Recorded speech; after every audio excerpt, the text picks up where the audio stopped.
अस्सलामुअलैकुम नाजरीन, मैं हूं नाज़ी अली और आप सब देख रहे हैं शाम फैज़ नाज़ी अली के साथ। नाज़रीन, आप लोग बेइंतहा फरमाइशें कर रहे हैं, मैं पूरी भी कर रही हूं और आपने देखा होगा कि मेरी कोशिश है कि जहां हम बड़े सीनियर पॉलिटिशियन से आपकी मुलाकात करवाते हैं या सोशल वर्कर से, वहीं पर जो यंग पॉलिटिशियंस हैं या यंगस्टर्स हैं, हमारी यूथ है वो मुल्क के लिए काम कर रही है, वो भी पॉजिटिव फेसेस आप सबके सामने आएँ। और जहाँ आप उनको देख रहे होते हैं कि वो पॉलिटिकल करंट अफेयर्स के प्रोग्राम्स में बैठे हुए हैं, बात कर रहे हैं, उसके साथ आप जानना चाहते हैं उनकी लाइफ के बारे में, खासतौर पर उस लाइफ जर्नी के बारे में जो अगर इतनी सक्सेसफुल है तो उसके पीछे उनकी स्ट्रगल कितनी है। मेरे साथ आज जो मेहमान मौजूद हैं उनसे आपकी मुलाकात भी करवाऊंगी और वो तमाम सवालात जो जवाबात आप जानना चाहते हैं, आपकी ईमेल्स आई हैं, उसके जरिए मैं उनसे मालूम भी करूंगी। हमारे साथ मौजूद हैं डॉक्टर मोहम्मद सफ़ान मलिक साहब, जो कि रहनुमा है पाक सरजमीन पार्टी के। आज हम उनसे मुलाकात करेंगे और कुछ शेरो शायरी भी सुनेंगे। आप सुनते रहते हैं बहुत सारे, जब देखते हैं आप उनको फेसबुक पर भी उनकी वीडियोस, तो ज़रा अब लाइव यहाँ पर भी हम फरमाइश कर देते हैं। सबसे पहले अस्सलाम वालेकुम, कैसे हैं आप? अल्लाह का शुक्र। आपको वेलकम करेंगे शाम फैज़ नाज़ी अली के साथ में। Thank you. और आज बड़ी मज़े की बातें आपसे करनी है, क्योंकि पॉलिटिकल तो आपको लोग जानते हैं बड़ा देखते हुए, फिर डॉक्टर हैं आप, वो भी बड़ी मसरूफियत रहती है, लेकिन उसके साथ साथ इंसान की एक पर्सनल लाइफ भी होती है। और सबसे खूबसूरत हिस्सा कहा जाए या यादगार तो उसमें बचपन भी होता है इंसान का। तो उसके बारे में बताइए, परवरिश पैदाइश कहाँ, यहाँ कराची में हुई है कहीं और की है? बिस्मिल्लाहिर्रहमानिर्रहीम। अच्छा, पैदाइश तो मेरी कराची की है, लेकिन उसके बाद कहीं बाहर चले गए? ये जवाब मैंने एकदम खुद ही मिला दिया सवाल के साथ। मैं यहीं पे, मेरा बॉर्न एंड ब्रॉट अप यहीं का है, यहीं मैंने पढ़ाई की और स्कूलिंग भी मेरी यहीं की थी। हाई स्कूल भी मैंने यहीं से करा। बहुत सारी यादें बचपन की, बहुत सारी चीज़ें। अल्हम्दुलिल्लाह मैं एक पढ़ने में बहुत एकेडमिकली बहुत अच्छा पढ़ता था, हर क्लास में मैं कुछ ना कुछ स्कोर करता था और पोजीशन होल्डर बच्चा था। I was one of those kids. अच्छा, यानी मैं क्योंकि ये क्वेश्चन करती कि आपको पुश किया जाता था फैमिली की तरफ से या आप भाग जाते थे? नहीं, I was one of those kids. मेरे पास आ जाके, जो हमारे दोस्त यार सुन रहे होंगे, they know me very well.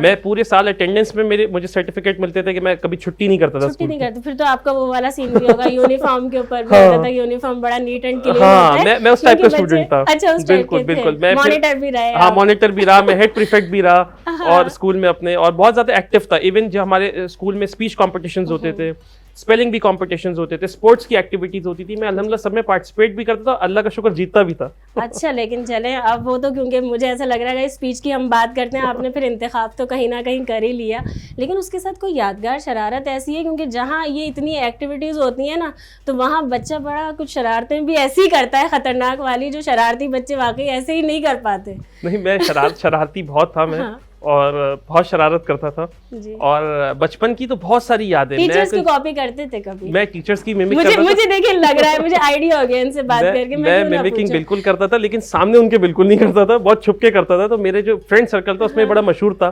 कि भाई ये ही कैन मिमिक एनीबॉडी, तो वो टीचर्स को कर लेता है। लेकिन मैं टीचर्स के सामने, क्योंकि मैं उनका बड़ा ब्लू आइड बॉय था, मैं क्लास का बड़ा ब्लू आइड बॉय था, तो मैं उनके सामने तो नहीं करता था, लेकिन पीछे जरूर मिमिक करता था। कहा ही। अच्छा, फेवरेट कोई सब्जेक्ट था कि मैथमेटिक्स से लोग भाग रहे होते हैं? आपने तो इतना इंटेलिजेंट बता दिया खुद को, तो भागते थे या मैथमेटिक्स बड़ा अच्छा था, एक्सपर्ट थे उसमें? मेरे साथ देखें, थोड़ा अल्लाह का करम ये रहा, I was one of those students.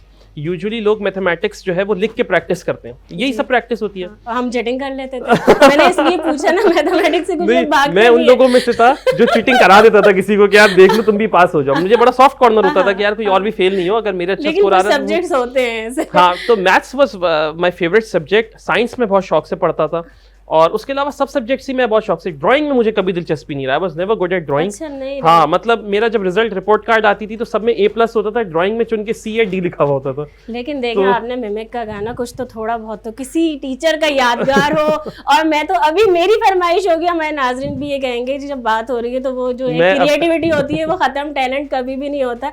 अभी किसी की रिसेंटली करके नहीं, रिसेंटली अभी मैं सॉरी कर नहीं सकूंगा, मैं ना तो मेरे पास किसी चीज की नहीं, लेकिन मैं अभी कर नहीं सकूंगा। सियासत में आने के बाद मेरी समय समझता हूँ इस साइड की क्रिएटिविटी बहुत डैमेज हुई। हाँ। क्योंकि उसका रीजन ये था कि आप इतनी हार्डशिप्स हम रोजमर्रा में देख के उतरते हैं कि जो एक्सपेक्टेशंस भी डिफरेंट हो जाती हैं हमारी सराउंडिंग की बहुत, और जो मेरा एक लाइटर पार्ट था ना वो बहुत हद तक कम हो गया। मैं बहुत ज्यादा एक जॉली किस्म का इंसान था, मैं जहाँ बैठता था वहाँ महफिल में बड़े हंसी मजाक करता था लोग, लेकिन ऑनेस्टली स्पीकिंग मेरी पर्सनैलिटी में एक बहुत बड़ा चेंज आया है इन स्पेसिफिकली लास्ट 3 to 4 years कि मैं कुछ जरा सहमा वसा हो गया हूँ, कुछ जरा सा नहीं हम आपको अभी सहमने नहीं देंगे। ब्रेक के बाद फिर बहुत सारे क्वेश्चन करने मजबूरी है मेरी, ब्रेक की तरफ मुझे जाना है।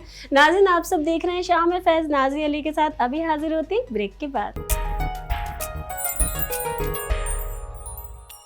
वेलकम बैक नाजरीन, आप सब देख रहे हैं शाम में फैज़ नाज़ी अली के साथ। और ब्रेक से पहले जब बात हो रही थी ना बड़ी मज़ेदार, फिर सहमने का तो मैंने आपसे कह दिया था कि ऐसी बात नहीं है पॉलिटिक्स की, हम शाम में फैज़ में तो ख़ास तौर पर मौका देंगे कि आप खुलकर बोल सकते हैं।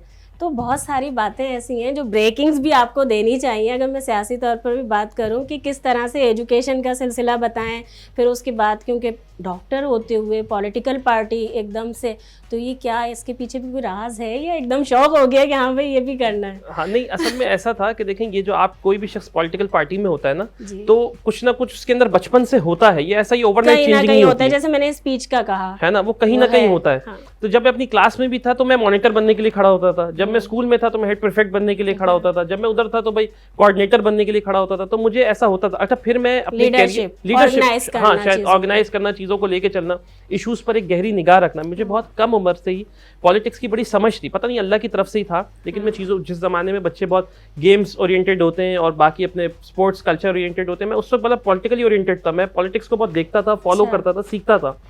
तो बचपन से ही कुछ था जिसको मैं साथ साथ लेके चल रहा था और ग्रेजुअली वो एक दरख्त बनने की शक्ल इख्तियार कर गया। दरख्त से पहले, क्योंकि मैं तो एजुकेशन किस तरह से हुई और यानी करियर की बात करूंगी ना, फिर पॉलिटिक्स आई उसके बाद, तो वो टर्निंग और चीजें तो बताएं। स्टिल है वो तो इंसानियत की खिदमत आप कर रहे हैं। नहीं देखिए, पॉलिटिक्स में टर्निंग ऐसे आई कि मेरा ताल्लुक कराची मेडिकल डेंटल कॉलेज का, मैं ग्रेजुएट हूँ, KMDC के मेरी ग्रेजुएशन है, और वहाँ पर भी डिफरेंट इश्यूज होते थे। कभी सैलरी नहीं मिल रही, कभी किसी के साथ कोई इशू है, कभी कुछ, तो उसमें मैं एक्टिवली पार्टिसिपेट करता था। अच्छा, वो उनके भी बिल्कुल आप साथ खड़े हो जाते थे राइट्स के लिए। हाँ अच्छा, फिर उसके बाद जब हमारे कोई स्पोर्ट्स वीक हो रहा है, कोई कल्चरल इवेंट हो रहा है, तो वहाँ भी मैं स्टेज पे खड़ा हूँ, कोई प्रोग्राम होस्ट कर रहा हूँ या कुछ और कर रहा हूँ, तो मैं एक्टिव था।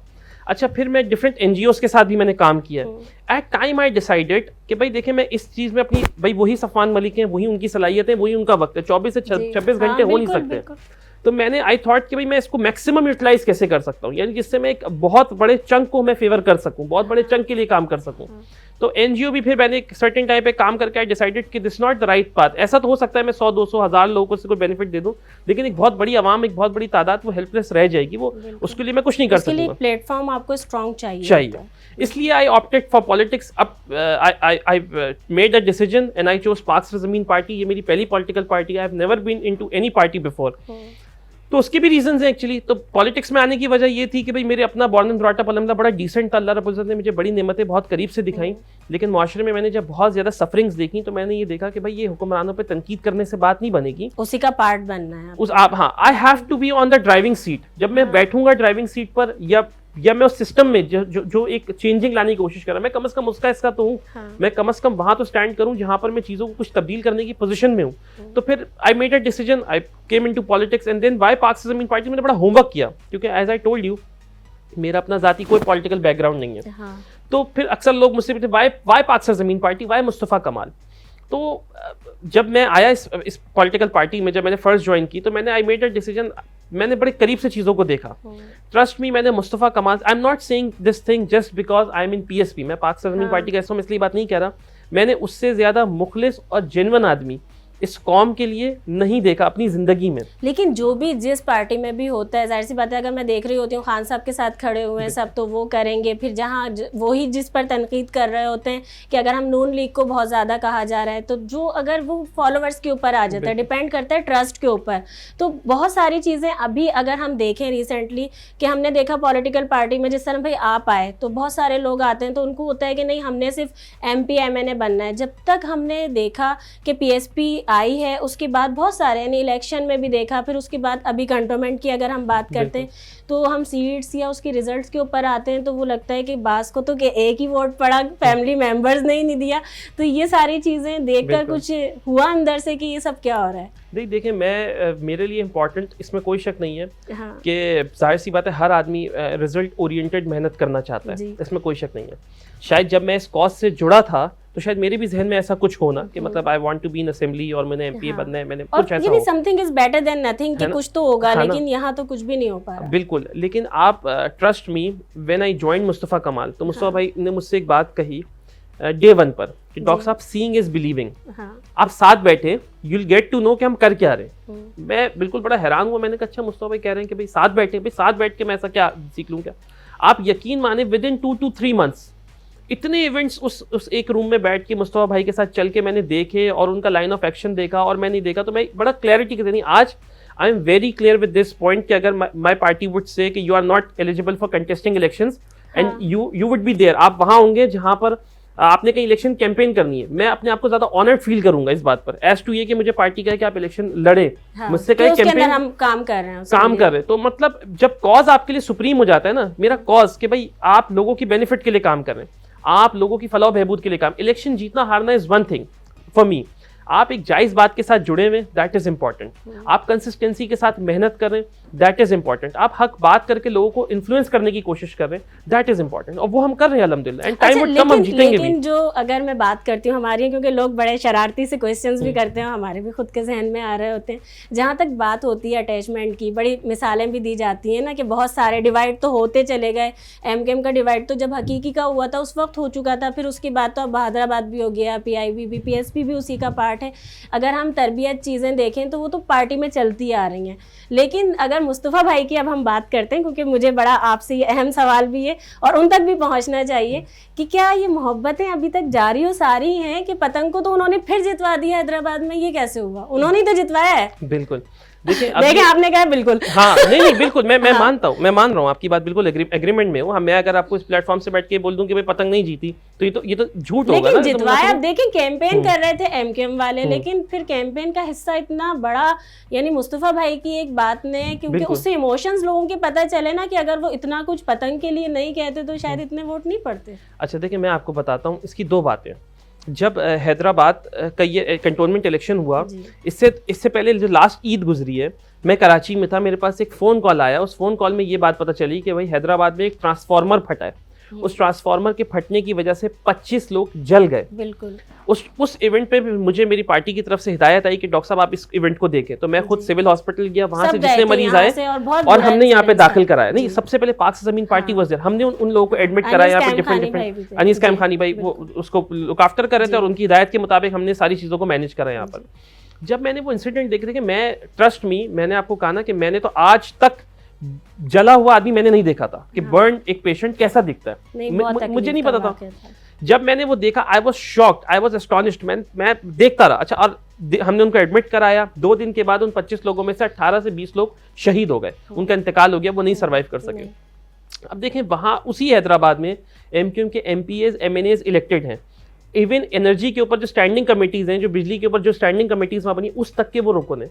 क्या वो इतना भी काम नहीं वहाँ कर पा रहे कि वो इस ट्रांसफार्मर्स के इशू, और बड़े फ्रीक्वेंट है वहाँ इशू, जो लोग हैदराबाद से ताल्लुक रखते हैं तो बहुत ज्यादा हो चुके हैं, बहुत ज्यादा बढ़ चुके हैं, लेकिन फिर वही बात आ जाती है जो यहाँ पर हम रोना देख रहे हैं इख्तियारात का, स्टिल वो चीजें तो चल रही हैं। बात कहीं से कहीं घूम गई, देखें ये एक्सेप्ट करना पड़ेगा कि इमोशंस जुड़े हुए हैं, इसलिए मुस्तफा भाई की तो एक बात, ये तो वो चीज हो गई ना, जो जिससे मोहब्बत करता है उसके सामने उसको बुरा कहा जाएगा। तो मैं ये समझती हूँ कि आपकी तरफ से ये होना चाहिए था ना कि मुस्तफा भाई थोड़े जज्बात पे कंट्रोल रखें, अपने हाथ से सारी चीज क्यों जाने देते हैं। देखिए, मेरा इस पे ये पॉइंट है कि हम अगर बात हक की कर रहे हैं ना, सच कर रहे हैं, आप सच करें, देखिए दिल में उतारने वाली जात अल्लाह की है। ऐसा हो सकता है कि जिस प्रोसीजर में हम हैं, ये एक इम्तिहान के टाइम से गुजर है। खुद देखें, अगर हम एक example, I am not comparing a situation, लेकिन खुद हम अपने दीन और मजहब में देखते हैं कि आकाए दो जहां मोहम्मद मुस्तफ़ा सल्लल्लाहु अलैहि वसल्लम केम अप विथ मोहरे नबूवत, मोहरे नबूवत के साथ पीठ पे मोहर का निशान, अल्लाह ताला की भरपूर नुसरत के साथ आने के बावजूद भी एक सर्टेन टाइम उनको लगा अपनी बात को करने में। फिर सहाबा कराम, ताबीन, तबे ताबीन, इस तरह प्रोसीजर चलता रहा।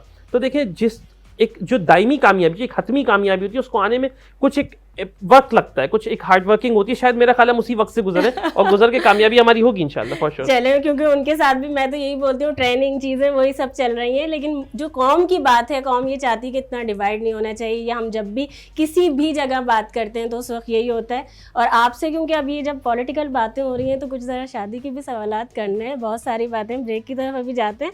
नाज़रीन, आप सब देख रहे हैं शाम फैज़ नाज़ी अली के साथ, अभी हाजिर होते हैं एक ब्रेक के बाद।